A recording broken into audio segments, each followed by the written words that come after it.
ለእንቁላልና ለስጋ ምርጥ የዶሮ ዝርያዎች ከሁለቱ የትኛው ያዋጣል?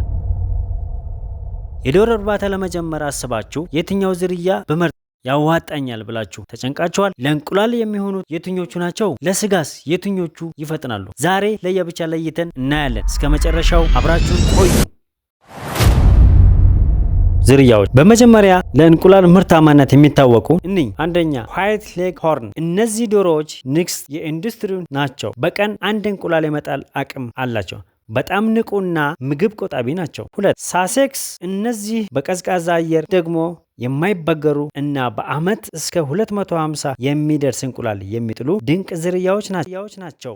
ሶስተኛ አይሳ ብራውን። ለጀማሪዎች የሚመከር ዝርያ ነው ናቸው። በብዛትም ይጥላሉ። ጠቃሚ ነጥብ ካልሲየም መጠን ወሳኝ መሆኑን እንዳትረሱ። ምርጥ ዝርያዎች።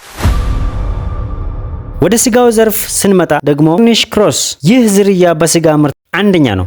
በ6 እና በ8 ሳምንታቸው ለገበያ ይደርሳሉ። በጣም እድገት አላቸው። ጣን ሳሶ ለሀገራችን አየር ሁኔታ በጣም ተስማሚ ናቸው። እንደ ሌሎቹ ብሮይለሮች ደካማ አይደሉም። በሽታ የመቋቋም የተሻለ ነው። ኃይላቸው ወይም አቅማቸው የተሻለ ነው። ሁለቱንም እፈልጋለሁ ካላችሁ ያሉ ዝርያዎችን መምረጥ ወይም አቅማቸው ሃይላንድ ዝርያዎችን መምረጥ ትችላላችሁ። ስጋቸውም ይበላል፣ እንቁላልም በደንብ ይጥላሉ።